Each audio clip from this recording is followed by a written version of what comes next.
चलिए बच्चों, आगे बढ़ते हैं और अगला टर्म समझने की कोशिश करते हैं, रिएक्शन कोशेंट। इसके बारे में एक बेसिक आइडिया मैंने आपको थर्मोडायनेमिक्स में दिया था जब अपन ने इक्वेशन पढ़ी थी, delta G is equal to delta G nought plus 2.303 RT log Q, वहां पे क्यू आया था।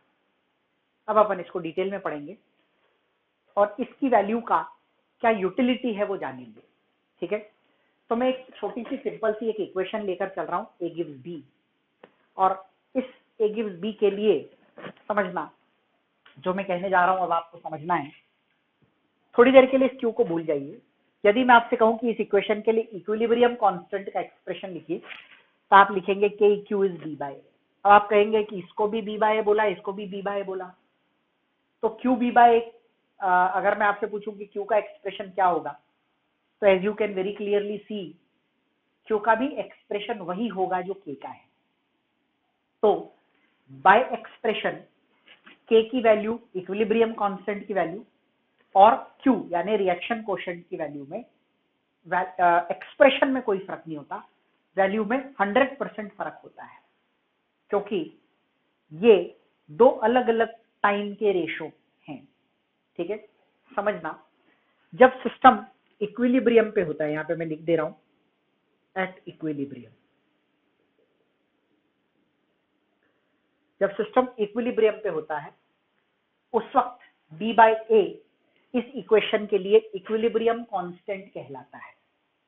ठीक है, आपने रिएक्शन जब शुरू की होगी ऑब्वियसली तब तो सिस्टम इक्विलिब्रियम में नहीं होगा, तो उस वक्त किसी भी पर्टिकुलर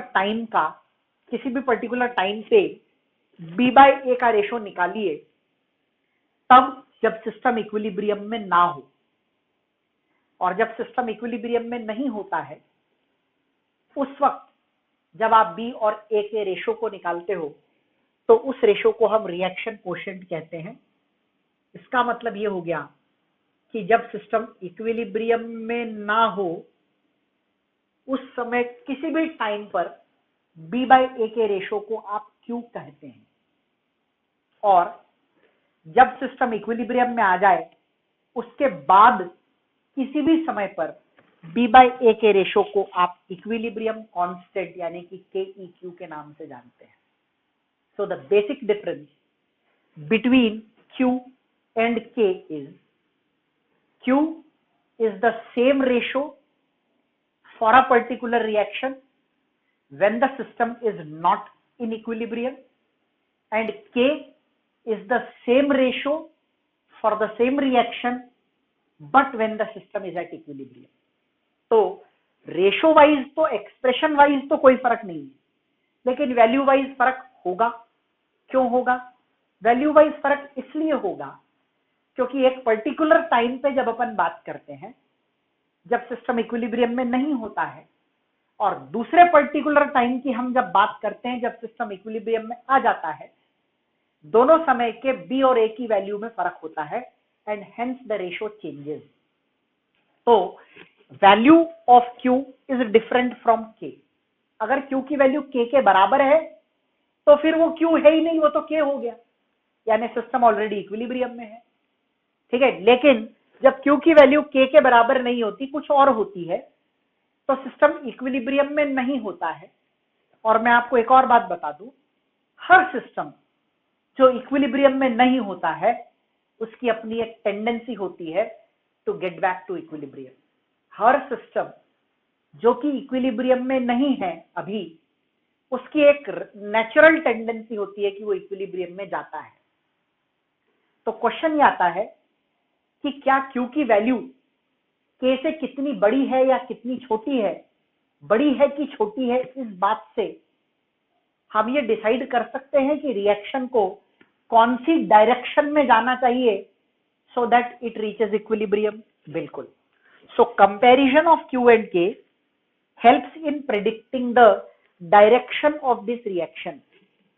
किसी भी रिएक्शन की इक्विलिब्रियम में जाने के लिए कौन सी डायरेक्शन में प्रोसीड उसे करना चाहिए, आई रिपीट, किसी भी रिएक्शन के इक्विलिब्रियम में पहुंचने के लिए कौन सी डायरेक्शन में उसे प्रोसीड करना चाहिए, ये जजमेंट आप कर सकते हैं with the help of the values of Q and K, इस पे आपको न्यूमेरिकल पूछे जाते हैं।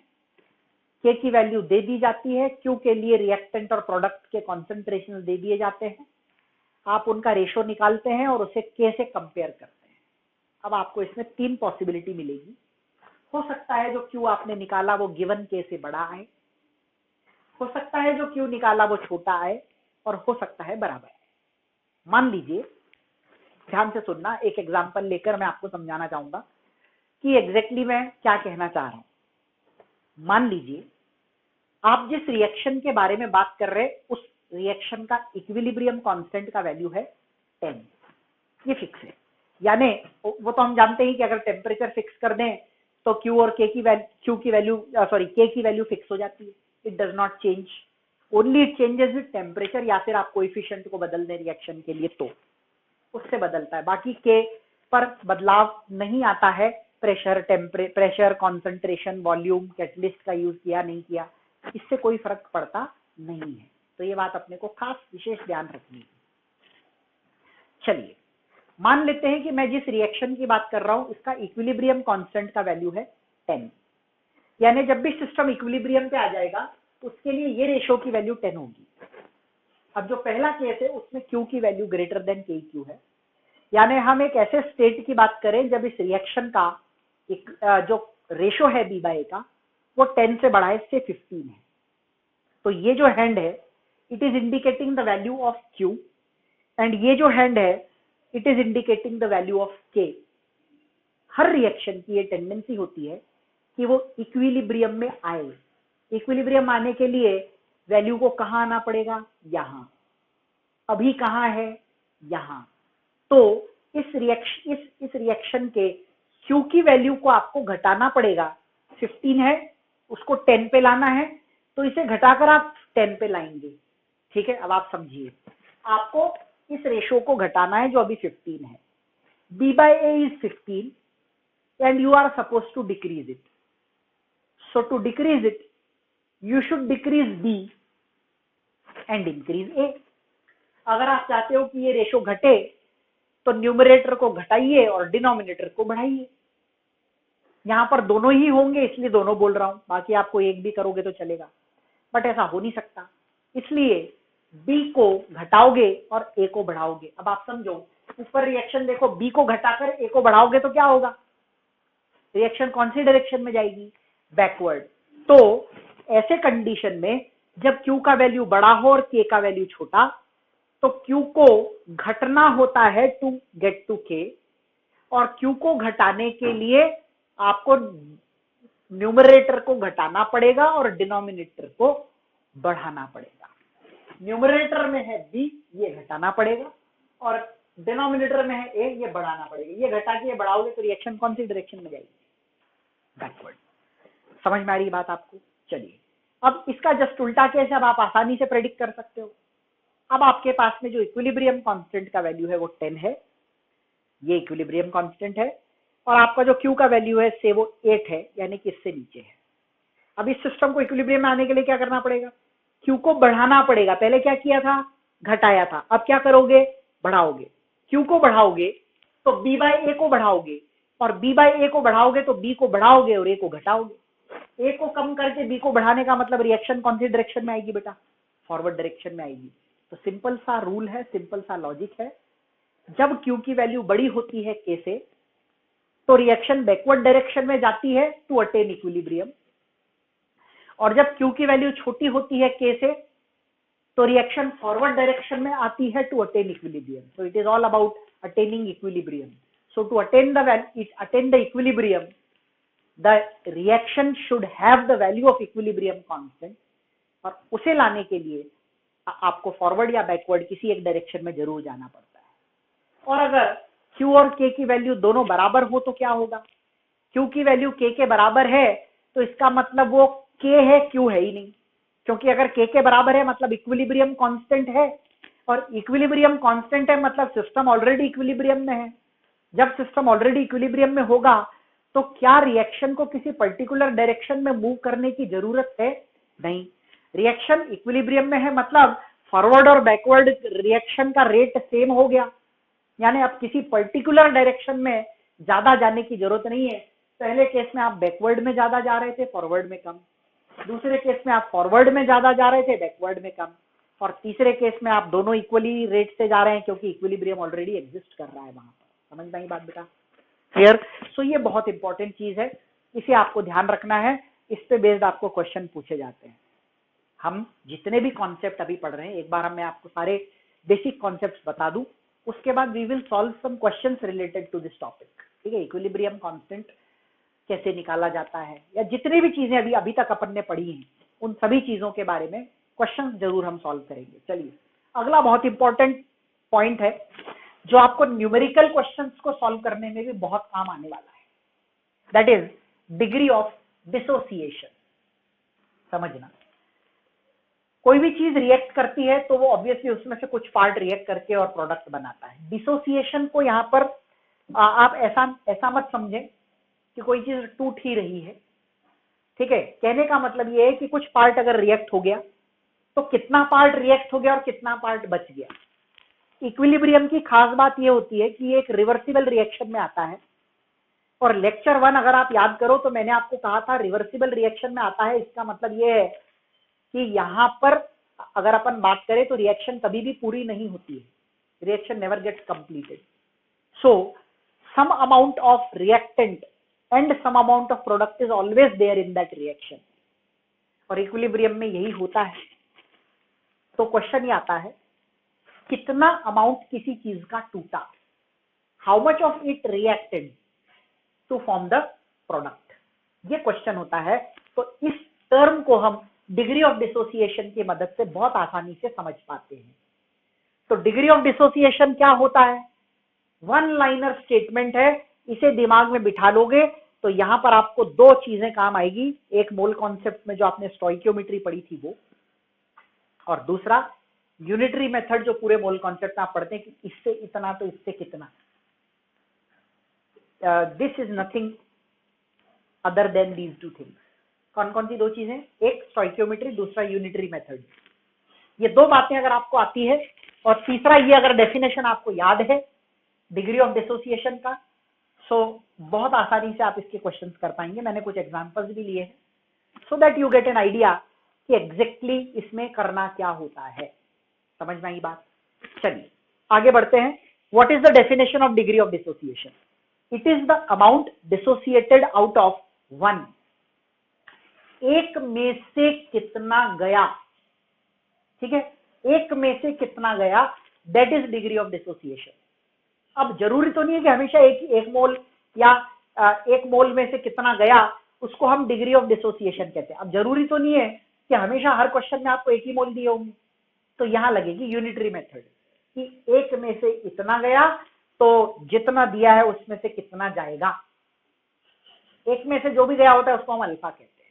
Amount dissociated out of one is called as alpha. For example, you have an equilibrium, A gives B. You started with initial 1 mole and B was 0. Reaction जब equilibrium में आई तो इसका डिग्री ऑफ डिसोसिएशन अल्फा था, यानी 1 में से alpha गया था। ठीक है? अच्छा, B कितना बनेगा? B A के करस्पॉन्डिंग देखना पड़ेगा कि जब A का 1 मोल होता है तो B का भी 1 मोल होता है, यानी A का 1 मोल यूज करते हैं तो B का 1 मोल बनता है। यहाँ A का कितना मोल यूज किया है? अल्फा, तो B का कितना बनेगा? अल्फा। ये मोल कॉन्सेप्ट में आपने पढ़ा था। तो alpha is the degree of dissociation. यहां मैंने अल्फा क्यों लिखा? क्योंकि 1 में से कितना गया ये आपसे पूछा जा रहा है। क्वेश्चन में मोल जो दिए वो 1 ही है, तो 1 में से कितना गया वही अल्फा होता है, तो इसको हमने सीधे अल्फा लिख दिया। अब आप इसमें ट्विस्ट समझना। मान लो मेरी इक्वेशन A gives B ना होकर A gives 2B होती, और 1 मोल से मैं शुरू कर रहा होता और मैं आपसे बोलता कि बताइए A और B के मोल इक्विलिब्रियम पे कितने होंगे। तो 1 में से अल्फा गया तो ये कितना बनेगा बताओ? जब ये 1 जाता है तो ये कितना बनता है? 2। ये कितना गया? अल्फा, तो ये कितना बनेगा? 2 alpha. This is the second case. जरूरी नहीं है ना कि स्टोइकियोमेट्री दोनों की 1-1 ही हो। ये मोल कॉन्सेप्ट में आपने पढ़ा है कि 1 जाता है तो ये 2 बनता है, कि अल्फा जाएगा तो ये 2 अल्फा बनेगा। सिंपल सी चीज है, इसका और इसका रेशो इसके और इसके रेशो के बराबर होना चाहिए। 1:2 है, ये भी 1:2 है। ये चीज अगर आप जज करना सीख गए तो स्टोइकियोमेट्री से रिलेटेड पार्ट ई है इसके अंदर और कुछ भी नहीं है।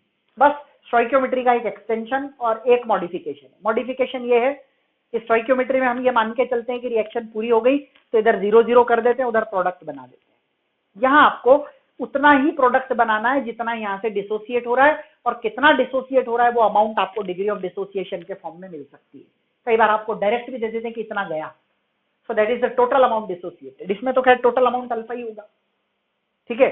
लेकिन मान लीजिए एक ही जगह, ये एक फर्स्ट एग्जांपल था, इसी इक्वेशन पे सेकंड एग्जांपल लिया था और ए गिव्स बी ही इक्वेशन थी।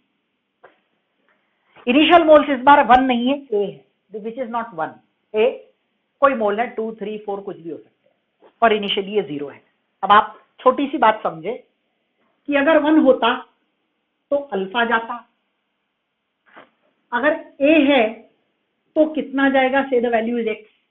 यूनिटरी मेथड लगाओ, x into 1 is A into alpha, तो ए इंटू अल्फा जाएगा कि नहीं जाएगा। देखो सिंपल सी चीज है, 1 में से अल्फा तो 2 में से 2 अल्फा, तो 3 में से 3 अल्फा, ए में से ए अल्फा, जेड में से जेड अल्फा, एक्स में से एक्स अल्फा, वाई में से वाई अल्फा। सिंपल लॉजिक है, ठीक है। पहले जो आपको दिया हुआ है उस पर स्टोइकियोमेट्री नहीं लगानी है, उस पर आपको अल्फा की वैल्यू जो दी है उस हिसाब से आंसर करना है कि let the degree of dissociation is alpha, so 1 में से अल्फा जाता, लेकिन 1 नहीं है, ए है, तो ए में से कितना जाएगा, let the total amount dissociated is x. देखो यहाँ पे मैंने लिखा है टोटल अमाउंट डिसोसिएटेड एक्स है, which is nothing but A alpha, तो ये वैल्यू एक्स है। टोटल अमाउंट कितना गया, ए क्या है, इनिशियल मोल्स गिवन, और अल्फा तो हम जानते ही है क्या है, डिग्री ऑफ डिसोसिएशन है, ठीक है। इसी बेसिस पर एक एग्जांपल मैंने लिया है। मान लो मैं आपको कहूं कि मेरे पास में एक इक्वेशन है a+2b गिव्स cc, स्टोइकियोमेट्री का ध्यान रखना, और हमने शुरू किया 2 मोल ए और 3 मोल बी से, 2 मोल ए और 3 मोल बी से, और सी अभी 0 है। आपको बोला जाता है जब सिस्टम इक्विलिब्रियम पे आया तो एबीसी के कितने मोल होंगे बताइए, considering degree of dissociation of A is 0.5। तो जिसका डिग्री ऑफ डिसोसिएशन दिया है उस पे तो आप ए अल्फा वाला कॉन्सेप्ट लगा दोगे, ठीक है। अब समझना 0.5 डिग्री ऑफ डिसोसिएशन है ए का, इसका मतलब यह है कि अगर 1 होता तो 0.5 जाता। क्या 1 है, नहीं, कितना है 2। तो ए दिया है, अल्फा दिया है, तो 2 माइनस 2 अल्फा, ठीक है। अब आप समझना, यहां 1 जाएगा तो यहां 2 जाएगा, क्योंकि ये 1 जाता है तो ये 2 जाता है, डबल है।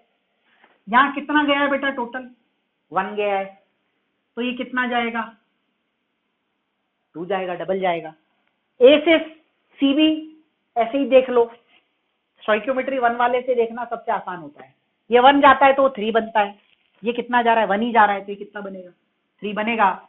ये 1 जा रहा है 2 में से, तो बचा कितना, 2 माइनस 1 1 बचा, ठीक है ना। 3 माइनस 2 कितना बचा, 1 बचा, और ये बचा 3। ये आ गए तीनों के मोल इक्विलिब्रियम पे। तो स्टोइकियोमेट्री और अल्फा दोनों का ख्याल रखना है। 2 1 में से अल्फा यानी 1 में से 0.5, तो 2 में से कितना, 1 में से 0.5, तो 2 में से 2 इंटू 0.5, 3 में से 3 इंटू, बोला था 3 alpha 4 alpha 5 alpha x alpha Z alpha, जो भी इनिशियल मोल्स हैं इंटू अल्फा कर दोगे तो उतना अमाउंट चला जाएगा, ठीक है। तो ये हो गया, और ये मोल्स आ गए। अब इसका एक एक्सटेंशन और होता है, बताइए इसकी केसी की वैल्यू अगर 1 लीटर कंटेनर में है तो ये तीनों के मोल आ गए, तीनों 1 लीटर में है तो मोल पर लीटर यानी मोलर कॉन्सेंट्रेशन तीनों की आ गई। ये हो जाएगा 3 क्यूब सी का cube upon 1a into 1 square B, तो 3 क्यूब कितना होता है 27, यहाँ पर केसी की वैल्यू 27 आ जाएगी। So this is how you solve the questions related to equilibrium constant. This is one of the examples, ठीक है। एक और बात ध्यान रखना, कई बार हमें क्वेश्चन के अंदर परसेंटेज अल्फा दिया होता है, डिग्री ऑफ डिसोसिएशन इज 50%, तो ध्यान रहे कभी भी हम परसेंटेज अल्फा को क्वेश्चन में यूज नहीं करते। क्वेश्चन में हम यूज करते हैं अल्फा। क्या यूज करते हैं बेटा, अल्फा। अल्फा और परसेंटेज अल्फा कैसे रिलेटेड है, percentage alpha is alpha into 100। सो अगर आपसे मैं पूछूं अल्फा की वैल्यू बताओ, तो परसेंटेज अल्फा मान लो 50 है, तो 50/100 कितना होता है 0.5। Always use alpha in the calculation. Question जब भी आपको आएगा मान लो उसमें परसेंटेज अल्फा दिया है, तो हम क्वेश्चन में परसेंटेज अल्फा नहीं यूज करेंगे, अल्फा यूज करेंगे। एक और बात, अल्फा की मैक्सिमम वैल्यू 1 हो सकती है। जब 100% डिसोसिएशन होता है तो आप ऐसा कह सकते हो, एट 100% डिसोसिएशन, परसेंटेज डिसोसिएशन 100 है तो 100/100 क्या होगा, अल्फा का वैल्यू 1 हो जाएगा। Maximum value of alpha is 1। What is the maximum value of percentage alpha, 100%, percent form में से, तो मैक्सिमम वैल्यू कितनी हो गई, 100। तो परसेंटेज अल्फा की मैक्सिमम वैल्यू 100 होती है और अल्फा की मैक्सिमम वैल्यू 1 हो सकती है। अल्फा कभी भी 1 से बड़ा नहीं हो सकता। अगर आपका अल्फा 1 से बड़ा आ रहा है तो आप गलत है। आपको अल्फा पूछेंगे तो कैसे करोगे, ये अल्फा है, अल्फा को आप कैसे लिखोगे, x/a, कितना गया अपॉन कितना था, ठीक है, x/a गिव्स यू अल्फा। ये फॉर्मूला बहुत इंपॉर्टेंट है आपके लिए, x is equal to a alpha, बहुत इंपॉर्टेंट है, ठीक है, इस बात का अपने को ध्यान रखना है। चलिए, अब ये जो x अपन ने निकाला, डिग्री ऑफ डिसोसिएशन भी हो गया। प्रेशर को बढ़ाने या कम करने से किसी पर्टिकुलर रिएक्शन के x यानी कि अमाउंट डिसोसिएटेड पर क्या फर्क पड़ता है। देखो, एक सिंपल लॉजिक बता देते, अगर रिएक्शन फॉरवर्ड जा रही है तो डिसोसिएशन बढ़ रहा है, और अगर रिएक्शन बैकवर्ड आ रही है तो एसोसिएशन बढ़ रहा है, या यूं कहें डिसोसिएशन कम हो रहा है। ये सिंपल लॉजिक, सिंपल रूल अपने को ध्यान रखना है। तो प्रेशर को बढ़ाने या कम करने से, या वॉल्यूम को बढ़ाने या कम करने से डिसोसिएशन का अमाउंट कितना बढ़ा या कितना कम हुआ, that is the main question. So variation of X with P and V, ये फॉर्मूले दोनों सीधे सीधे याद रख लेने हैं। और न्यूमेरिकली अगर आपको कभी क्वेश्चन पूछा जाए कि बताओ इससे क्या फर्क पड़ेगा इस पर, तो आप न्यूमेरिकली ये बताएंगे with the help of this. Theoretical questions के लिए मैं आपको और भी शॉर्ट ट्रिक बताऊंगा अगले सेक्शन के अंदर, ठीक है। ली शैटलियर प्रिंसिपल जब अपन पढ़ेंगे तो वहां इन सब चीजों को थियोरेटिकली वापस से पढ़ेंगे। तो अगर आपको क्वेश्चन पूछा जाए कि प्रेशर को बढ़ाने से इसके डिग्री ऑफ डिसोसिएशन या अमाउंट डिसोसिएटेड पर क्या फर्क पड़ेगा, तो उसको कैसे सॉल्व करते हैं, उसके छोटे छोटे ट्रिक्स हैं, वो मैं आपको आगे बताऊंगा। अभी के लिए मैथमेटिकली इसको कैसे सॉल्व करेंगे जरा देखें। आपके पास में जो इक्वेशन है, this is X is proportional to 1/p to the power delta Indian upon number of moles of product. Same यहाँ पर है, 1/p और v एक दूसरे से इनवर्सली रिलेटेड होते हैं, तो यहाँ अगर 1/p है तो यहाँ ऑब्वियसली v आएगा। तो वॉल्यूम के साथ में डायरेक्ट रिलेशन है, x के साथ में इनवर्स रिलेशन है। How do you apply it, so we have some examples here. देखो जरा, PCl5 gives you PCl3 plus Cl2, x is proportional to 1/p to the power delta Ng, delta Ng यहाँ 2 और यहाँ 1, 2 minus 1 is 1, delta Ng देखो मैंने 1 लिख दिया, divided by 2, 2 क्या है, number of moles of product, product के कितने मोल है बेटा यहाँ पर 2, रिएक्टेंट के कितने मोल हैं 1, तो डेल्टा Ng तो हो गया 1 और प्रोडक्ट के मोल हो गए 2। तो ये कैसे रिलेटेड है, आप ऐसा कह सकते हो, x is inversely related to under root p, 1/p to the power half मतलब अंडर रूट p से रिलेटेड हो गया, ठीक है। यहाँ पे देखो number of moles of product 2 है और number of moles of reactant 4 है, तो डेल्टा Ng कितना हो जाएगा 2 - 4 दैट इज -2। तो ये 1/p इनवर्स, या आप ऐसा कह सकते हैं x is directly proportional to p। आप इसको v के लिए भी यूज कर सकते हैं। अगर आप इसको v के लिए यूज करोगे तो केवल इस ब्रैकेट में v आ जाएगा, बाकी ये वाला प्रोपोर्शन, ये वाला जो रेशो है वो तो सेम ही रहने वाला है, ठीक है। H2 plus Cl2 gives 2HCl में यहाँ पे भी 2 मोल है, यहाँ पे भी 2 मोल है टोटल, तो डेल्टा Ng की वैल्यू 0 होगी। डेल्टा Ng 0 यहाँ पुट करो चाहे यहाँ पुट करो, anything to the power 0 is 1, तो वो कांस्टेंट हो जाएगा। तो आप ऐसा भी कह सकते हो, x is independent of pressure and volume in the reaction where delta Ng is 0। तो कोई भी ऐसी रिएक्शन जिसके डेल्टा Ng की वैल्यू 0 होगी, उस पर प्रेशर के बढ़ाने या वॉल्यूम के बढ़ाने या प्रेशर के कम करने या वॉल्यूम के कम करने का कोई असर नहीं होगा उसके डिसोसिएशन पर, ठीक है। So it becomes independent of pressure and volume. तो इस तरह से आप इसको रिलेट कर सकते हैं, ठीक है। इसको थियोरेटिकली जब क्वेश्चंस पूछा जाता है तो कैसे सॉल्व करते हैं उसको मैं आपको आगे आएगा एक, मैं आपको बार बार नाम ले रहा हूँ ली शैटलियर प्रिंसिपल का। तो जब अपन वो प्रिंसिपल पढ़ेंगे तो वहां पर मैं आपको बहुत आसान तरीके से समझाऊंगा कि एग्जैक्टली हमें वहां पर करना क्या होता है, ठीक है।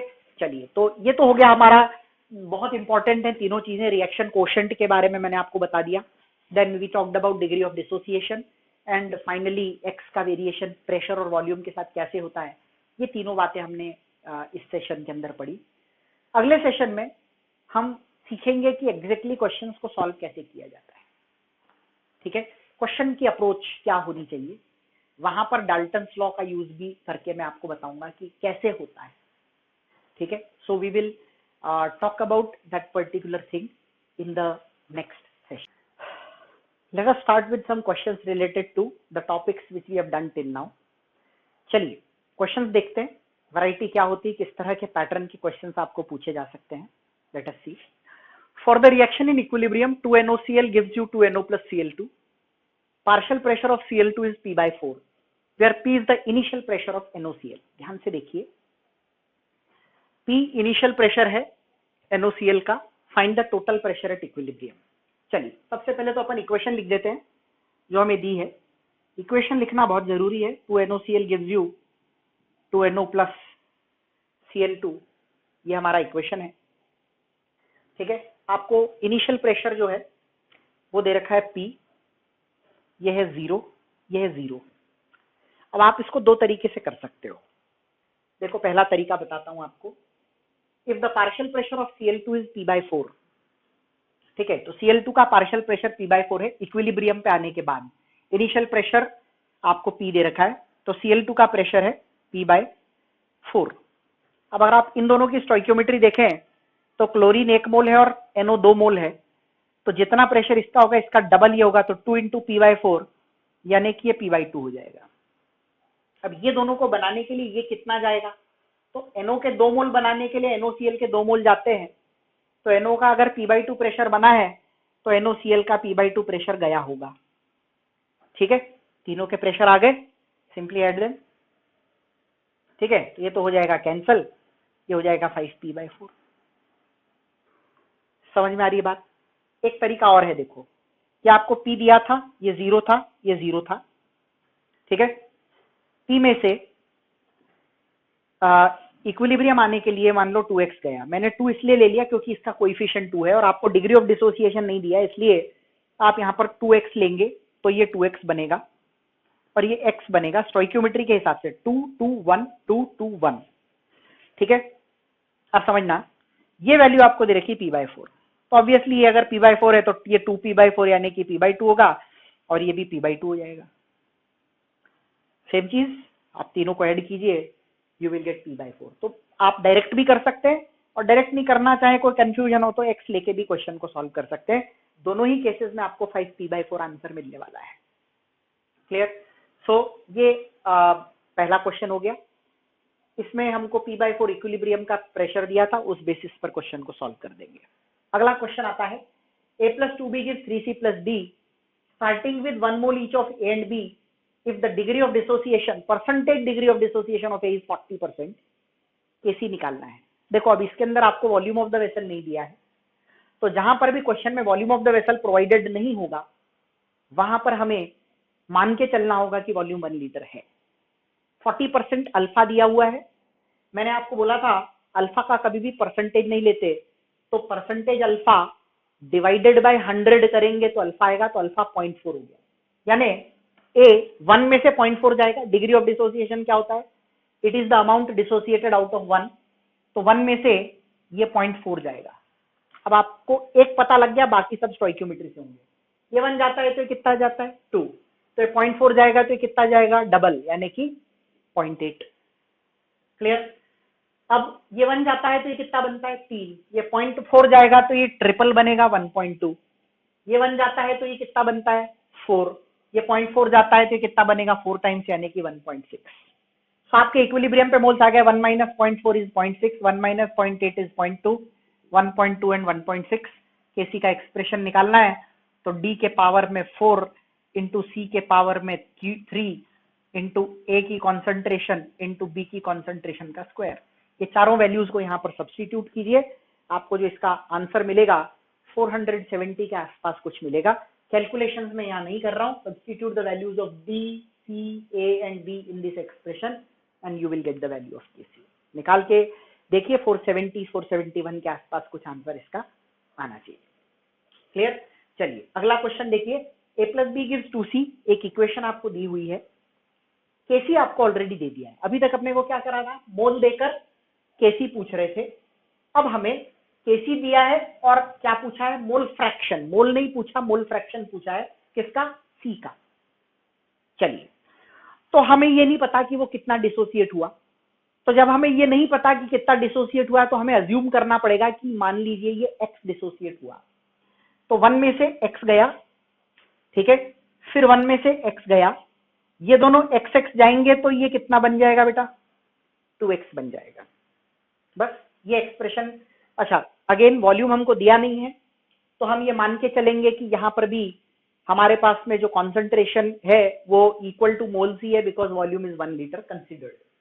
ठीक है, नाउ केसी का जो एक्सप्रेशन होगा वो होगा सी का स्क्वायर अपॉन ए इंटू बी।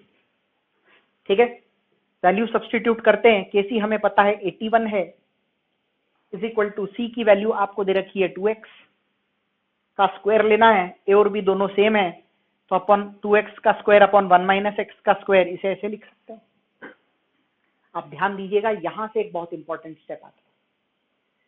अगर आपने इसे एक्सपांड कर लिया 1 माइनस एक्स होल स्क्वायर का फॉर्मूला लगा के, तो ये बहुत कॉम्प्लिकेटेड क्वेश्चन हो जाएगा, क्वाड्रेटिक में चला जाएगा।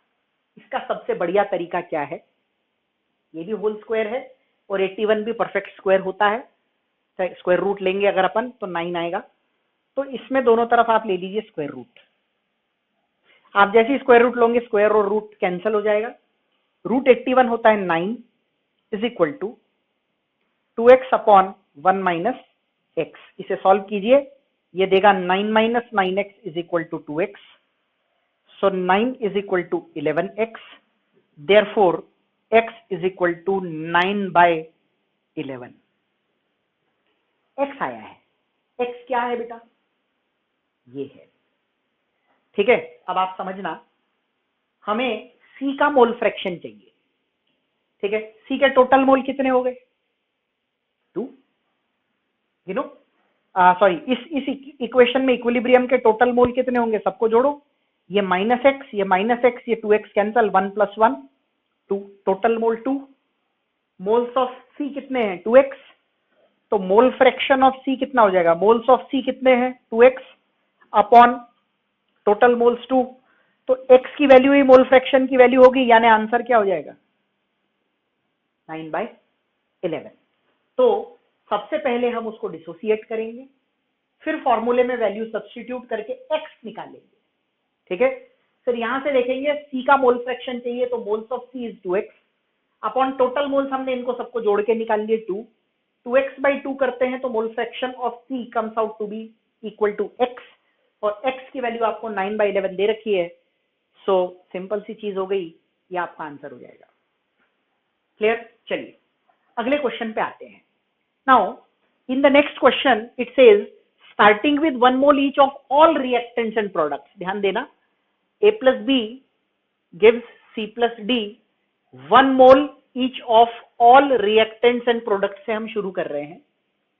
केसी का वैल्यू आपको 25 दिया है, ध्यान रखना पड़ेगा अपने को, यहां पर 1 में से x जाएगा, ये 1 जाता है तो ये 1 जाता है, तो ये भी x ही जाएगा, ये 1 जाता है, ये 1 जाता है, तो ये दोनों 1 1 बनते हैं, तो ये x x बनेंगे। अब आपको एक बात ध्यान रखनी है, ये x बनेंगे और 1 ऑलरेडी शुरू से था, तो मोल्स हो जाएंगे 1 + x एंड 1 + x। केसी के एक्सप्रेशन में सब्स्टिट्यूट करते हैं, केसी की वैल्यू 25 है, is equal to 1 + x into 1 + x upon 1 minus x into 1 minus x, से हो जाएगा 1 + x अपॉन 1 माइनस एक्स का होल स्क्वायर। ठीक है, अब आप इसको सॉल्व करेंगे तो होगा 1 + x upon 1 minus x is equal to 5, ये वही होगा, ये हट जाएगा और यहाँ अंडर रूट लग जाएगा। ठीक है, सेम ऐसा ही।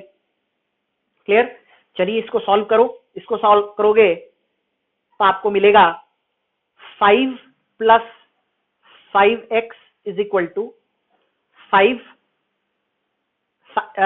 Minus 5x is equal to 1 + x।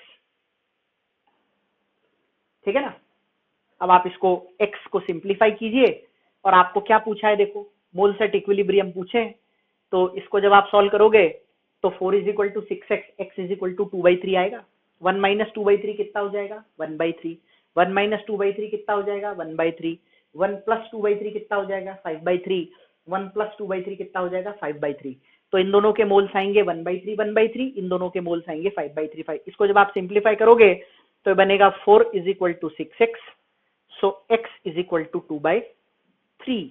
इस x की वैल्यू को यहां सब्स्टिट्यूट कीजिए, क्योंकि आपको सभी रिएक्टेंट और प्रोडक्ट के मोल पूछे इक्विलिब्रियम पे, और मोल है 1 minus x, 1 minus x, 1 plus x, 1 plus x. Clear है? तो ये चीज अपने को ध्यान रखनी है। चलिए एक और क्वेश्चन है, ये Q और K से रिलेटेड क्वेश्चन है। मैंने आपको बोला था रिएक्शन कोशेंट के बारे में, बिल्कुल उसी पैटर्न का क्वेश्चन है। For the reaction N2 plus 3H2 gives you 2NH3 at some time, देखना at some time concentration of nitrogen, hydrogen and ammonia are 0.1, 0.2 and 0.3 mole per liter respectively। ठीक है, ये nitrogen is 0.1, hydrogen is 0.2 and ammonia is 0.3। तो सबसे पहले तो हम यहाँ पर एट सम टाइम दे रखा है और के आपको यहाँ दे रखा है, इसका मतलब इस टाइम पर इक्विलिब्रियम में इक्वेशन नहीं होगी, तो यहाँ से हम क्यू निकालेंगे। क्यू का एक्सप्रेशन वैसा ही होता है जैसा के का होता है, मैंने आपको बोला था। तो अमोनिया का स्क्वायर करेंगे, अमोनिया की वैल्यू आपको 0.3 दे रखी है, तो ये 0.3 का स्क्वायर हो जाएगा यहाँ पर, डिवाइडेड बाय नाइट्रोजन इज 0.1 और हाइड्रोजन का क्यूब करेंगे, और हाइड्रोजन है 0.2, तो होगा 0.2 इंटू 0.2 इंटू 0.2। ठीक है, देखो ये 2 पॉइंट और ये 2 पॉइंट हटा लो, बचे हुए 2 पॉइंट जब आप हटाओगे तो ऊपर आ जाएगा 100। अब ये जो वैल्यू है ये है 900 डिवाइडेड बाय 8। ऐसे क्वेश्चंस को फर्दर सॉल्व करने की जरूरत नहीं है, कारण 900 बाय 8 साफ दिख रहा है अप्रोक्सीमेटली 100 से बड़ा है। ठीक है, तो Q की वैल्यू 100 है और Kc की वैल्यू 6 है, तो क्या हम कह सकते हैं Q is greater than Kc। ठीक है, Q की वैल्यू बड़ी है, 100 से भी बड़ा है, ये 800 होता तो 100 होता, ये 112.5 आएगा इसका एग्जैक्ट आंसर। ठीक है, 112.5 और Kc की वैल्यू 6 है, तो Q is obviously greater than Kc। जब अपन ने लास्ट सेशन में रिएक्शन कोशेंट के बारे में पढ़ा तो मैंने वहां कहा था जब Q की वैल्यू बड़ी होती है और K छोटा होता है तो हमें Q को छोटा करने के लिए रिएक्शन को बैकवर्ड ले जाना पड़ता है। आपसे बोला जा रहा है predict the direction of this reaction, therefore the direction of this reaction will obviously be backward. तो इस रिएक्शन को इक्विलिब्रियम में आने के लिए बैकवर्ड डायरेक्शन में जाना पड़ेगा। ठीक है, this is how you solve these questions. Clear? Continue करेंगे with some more questions in. चलिए बच्चों, कुछ क्वेश्चंस और देखते हैं। अब हम कुछ questions characteristics of K law of mass action से रिलेटेड क्वेश्चंस भी देखेंगे। सो अगला क्वेश्चन है, for the given values of K which of the following reaction will go to the farthest in forward direction. देखिए जरा इधर, ये क्वेश्चन कह रहा है ये 4 के की वैल्यूज दी हैं अलग अलग रिएक्शंस के लिए, इनमें से कौन सी ऐसी रिएक्शन है जो फॉरवर्ड डायरेक्शन में सबसे ज्यादा जाएगी। सिंपल सी लॉजिक समझो, जो रिएक्शन फॉरवर्ड में ज्यादा जाएगी वो प्रोडक्ट ज्यादा बनाएगी, और जो प्रोडक्ट ज्यादा बनाएगी उसका के बड़ा होगा। ठीक है, तो प्रोडक्ट जितना ज्यादा बनेगा के उतना बड़ा होगा, रिएक्शन उतनी ही फॉरवर्ड में जाएगी। तो फॉरवर्ड डायरेक्शन में जाने वाली रिएक्शन का के सबसे बड़ा होना चाहिए, therefore this is the answer. ठीक है, यही क्वेश्चन आपको बैकवर्ड डायरेक्शन में फारदेस्ट पूछता तो क्या करते, बैकवर्ड डायरेक्शन में फारदेस्ट चाहिए तो बैकवर्ड डायरेक्शन में जितना फार जाएगी उतना ही रिएक्टेंट ज्यादा बनेगा, उतना ही के छोटा होगा। तो बैकवर्ड डायरेक्शन में फारदेस्ट जाने वाली रिएक्शन का आंसर हो जाएगा सेकंड, और फॉरवर्ड डायरेक्शन में फारदेस्ट जाने वाली रिएक्शन का आंसर हो जाएगा थर्ड, यानी कि 10 to the power 2। चारों में से जो मैक्सिमम होगा वो फॉरवर्ड डायरेक्शन का आंसर होगा, और जो मिनिमम होगा वो बैकवर्ड डायरेक्शन का आंसर हो जाएगा। ठीक है, चलिए अगले में हमने के का एक पढ़ा था कैरेक्टरिस्टिक कि स्टेबिलिटी ऑफ प्रोडक्ट और रिएक्टेंट को आप के की वैल्यू को कंपेयर करके जज कर सकते हैं, और हमने वहां कहा था stability of product is directly proportional to the value of K and stability of reactant is inversely proportional to the value of K. चलिए, दो इक्वेशंस दी हैं, दोनों में एक एक नाइट्रोजन का ऑक्साइड बन रहा है, एक में बन रहा है NO और दूसरे में बन रहा है NO2. Which of the following oxides of nitrogen is more stable is the question. Oxide of nitrogen बन रहे हैं प्रोडक्ट साइड, यानी ये क्वेश्चन इनडायरेक्टली आपको प्रोडक्ट की स्टेबिलिटी के बारे में पूछ रहा है. तो ज्यादा के मतलब ज्यादा स्टेबिलिटी होनी चाहिए.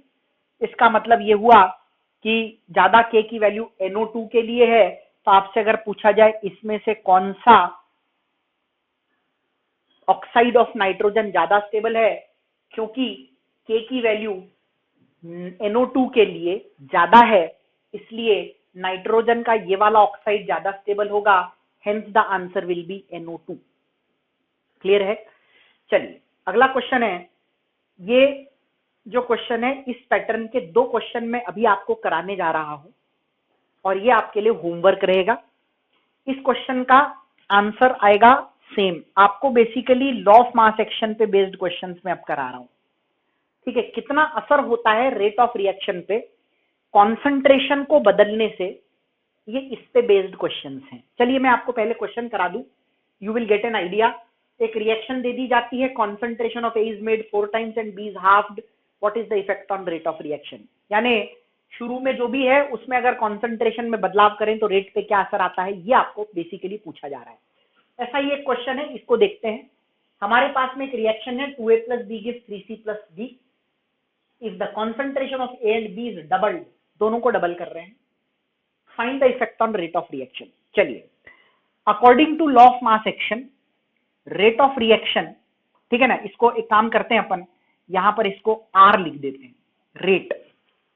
ठीक है ना, ये ओरिजिनल रेट है, is equal to K into mass action कहता है concentration of all reactants raised to the power of their stoichiometric coefficient. यही हमने पढ़ा है लॉ ऑफ मास एक्शन में, पढ़ा था rate of a chemical reaction is directly proportional to the product of concentrations of all reactants raised to the power of their stoichiometric coefficients. yes, तो ये वही कर रहे हैं अपन. चलिए अब आप क्या कर रहे हो, कॉन्सेंट्रेशन को बदल रहे हो तो रेट में बदलाव आएगा. से the rate is R dash. ध्यान रखिए कॉन्सेंट्रेशन से K पर कोई बदलाव नहीं आता, रेट पर आता है. सो R dash is the new rate. ठीक है, K. A को डबल किया तो ये 2A का स्क्वायर हो गया, B को डबल किया तो ये 2B हो गया. अब आप इसमें से न्यूमेरिकल वैल्यूज को निकाल लीजिए बाहर. सो ये हो जाएगा R dash is equal to 2 square 4 into 2 K A B. ठीक है, so can we write R dash is nothing but 8 K A B. अब आप इसको ध्यान से देखिए, ये जो KAB है, सॉरी A स्क्वायर B, ये जो KA स्क्वायर B है, क्या ये R है? तो क्या मैं कह सकता हूं R डैश इज 8R. तो आपसे अगर पूछा जाए कि रेट ऑफ रिएक्शन पर क्या असर पड़ा, तो आप कहेंगे रेट 8 गुना बढ़ गया, 8 times द ओरिजिनल R हो गया. This is how you solve such questions. अच्छा, इसमें इतनी स्टेप करने की जरूरत नहीं है.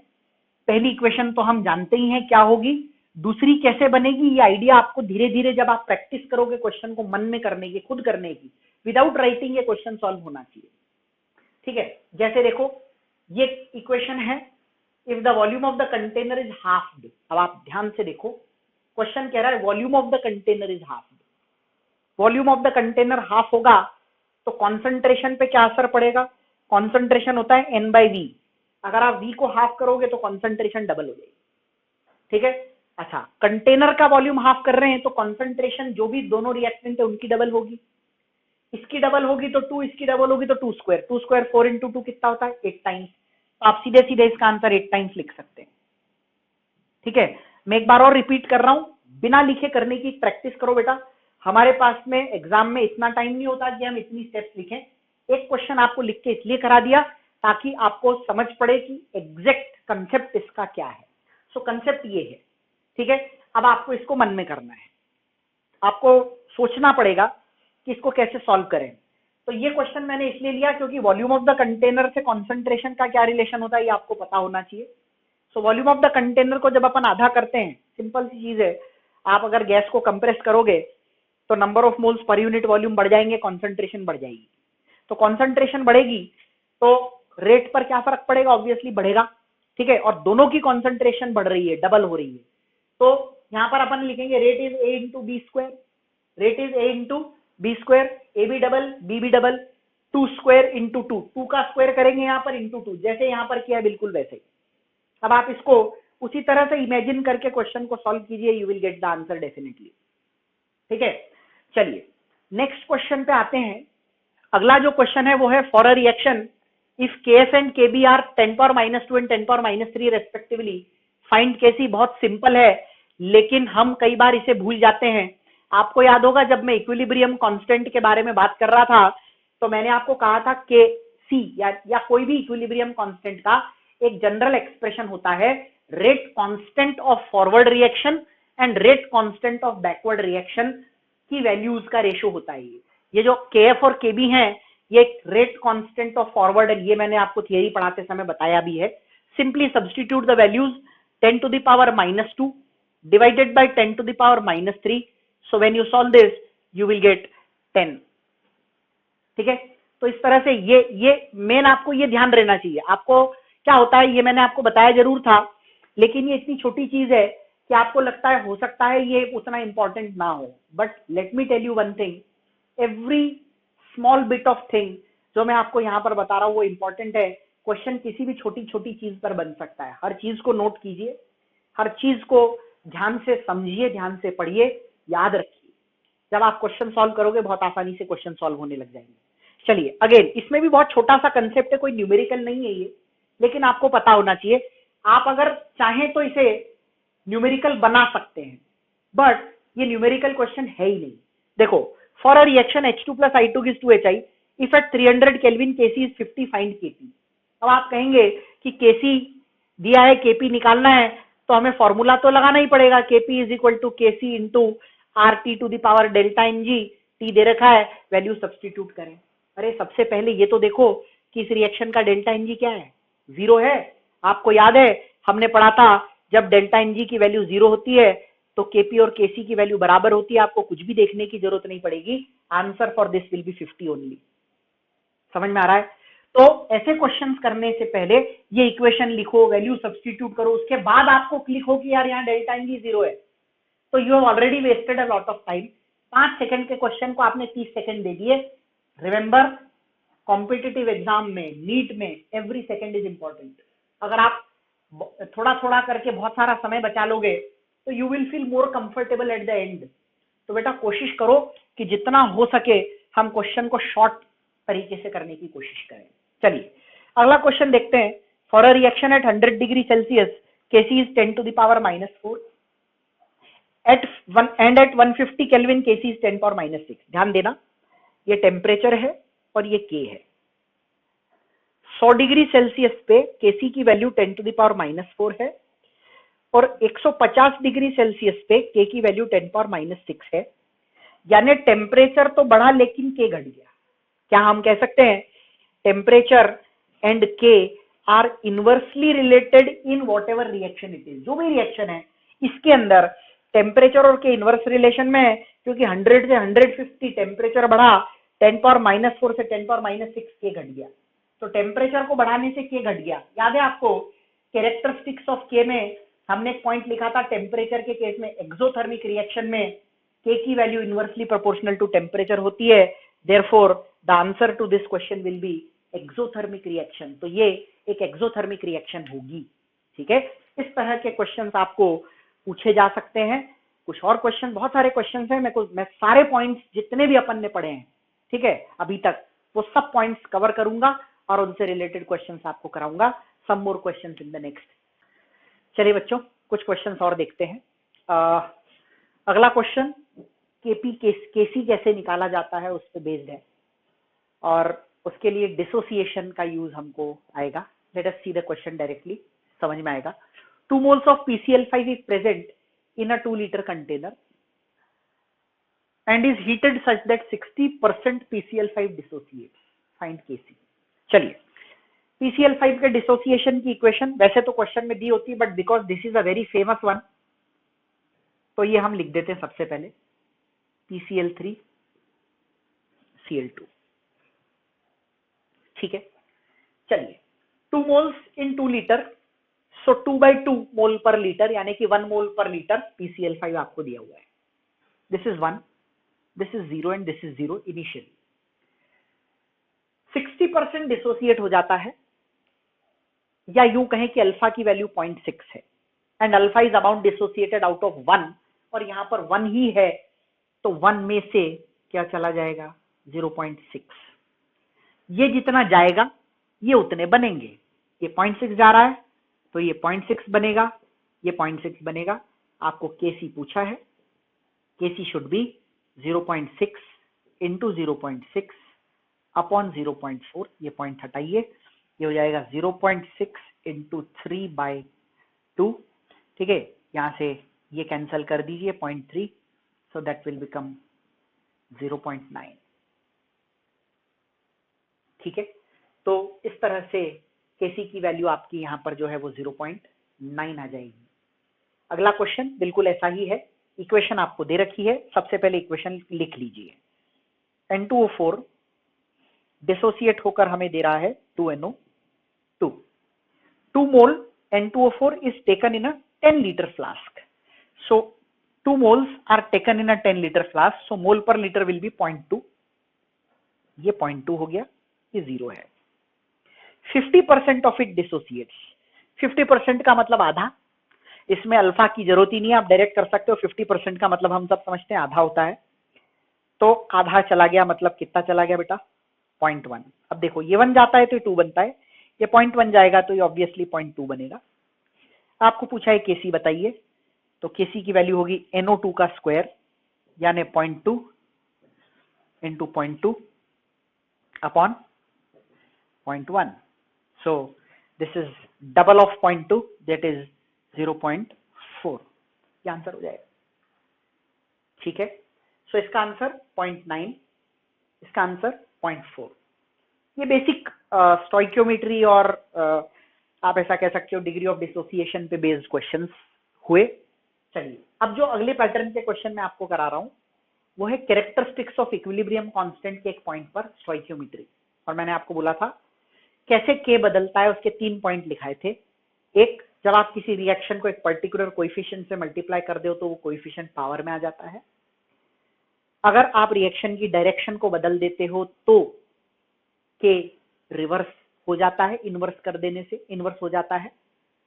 और अगर आप 1, 2 या 2 से ज्यादा रिएक्शंस को जोड़ते हैं to get the final one, then the K of final is the product of K's of the ones which you added. तो ये 3 पॉइंट जो मैंने आपको पढ़ाए थे उन्हीं पे बेस्ड कुछ क्वेश्चंस हैं.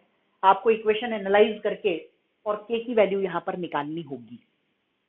ठीक है, चलिए late us start with this. N2 plus 3H2 gives you 2NH3. K की वैल्यू आपको इक्विलिब्रियम कांस्टेंट की वैल्यू यहां पर आपको K दे रखी है. Find the equilibrium constant for the following.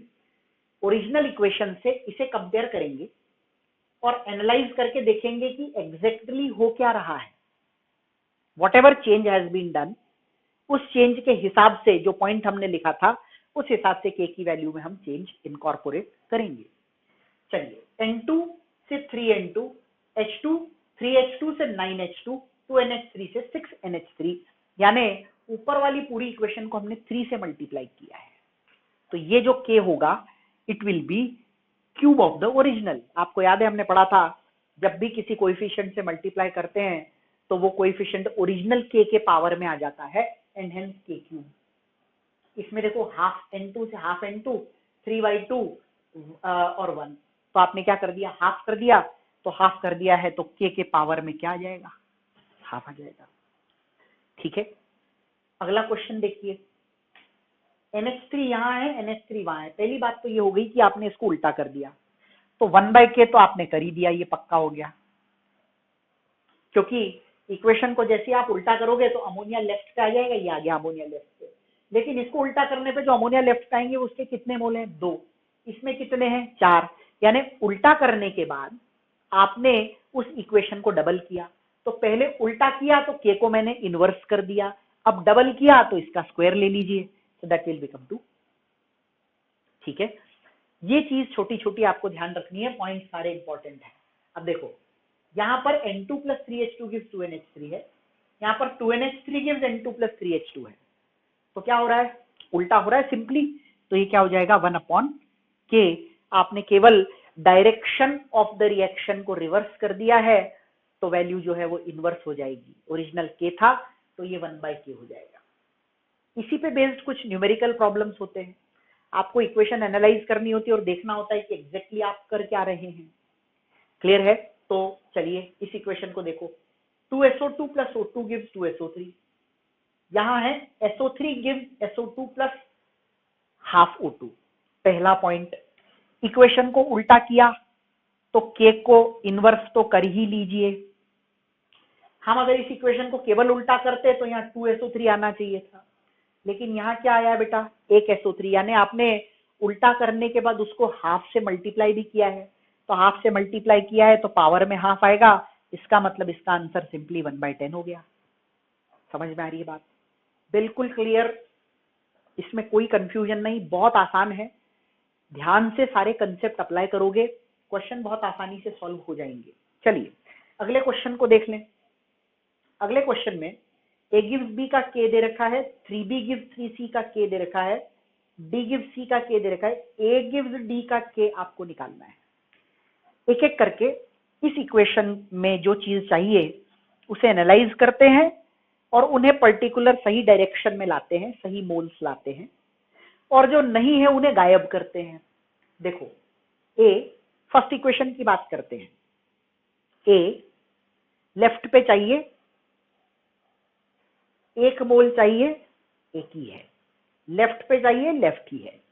तो फर्स्ट इक्वेशन का k तो एज इट इज रहेगा 3। ठीक है, come to the second equation.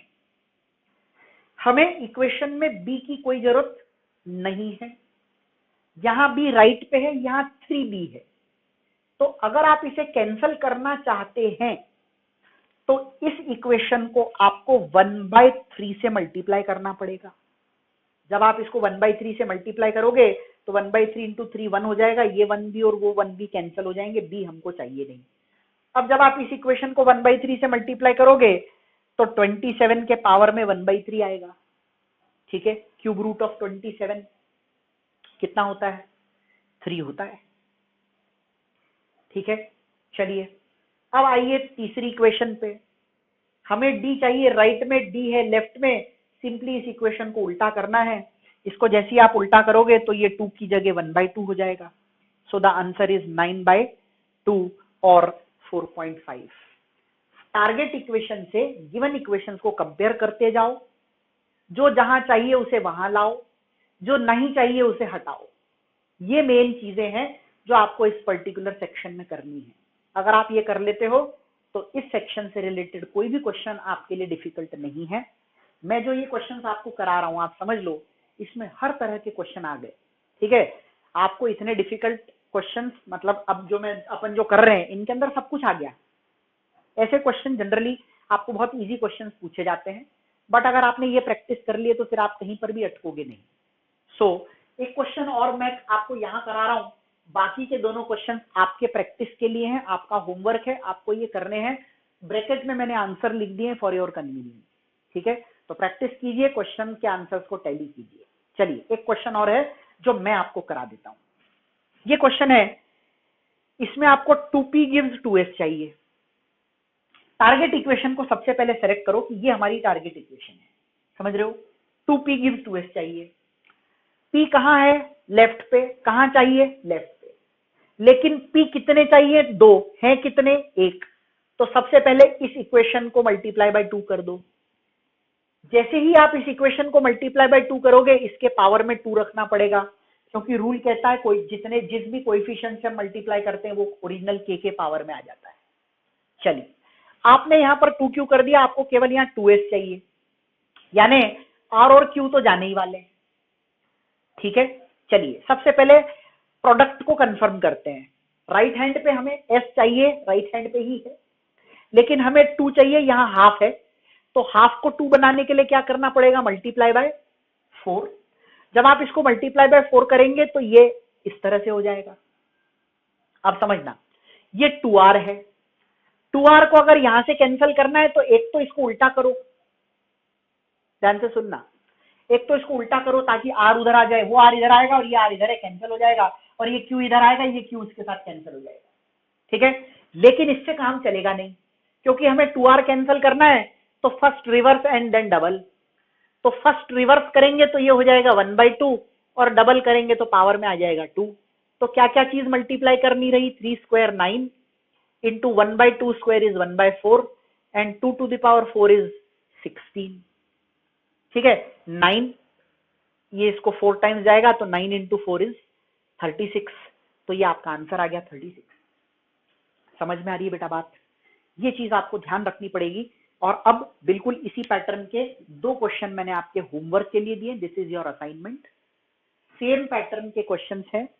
आपको टारगेट इक्वेशन को ध्यान में रखते हुए ये देखना है कि टारगेट इक्वेशन में जो रिएक्टेंट और प्रोडक्ट है, जिस साइड चाहिए उस साइड है कि नहीं है एक, और जितने चाहिए उतने हैं कि नहीं। अगर नहीं है तो डायरेक्शन बदलो, डायरेक्शन बदलोगे तो रिवर्स करोगे। अगर जितने मोल चाहिए उतने नहीं है तो मल्टीप्लाई बाय सम कोएफिशिएंट करोगे, वो पावर में आ जाएगा ओरिजिनल के। और इसी तरह से आपको ये क्वेश्चन सॉल्व करने होते हैं। ठीक है, तो ये एक पैटर्न के क्वेश्चंस आपके हो गए। We will do some more questions. ठीक है, अभी बहुत सारे पैटर्न के क्वेश्चन बाकी हैं, डिसोसिएशन वाले बहुत सारे क्वेश्चन अपन प्रैक्टिस करेंगे।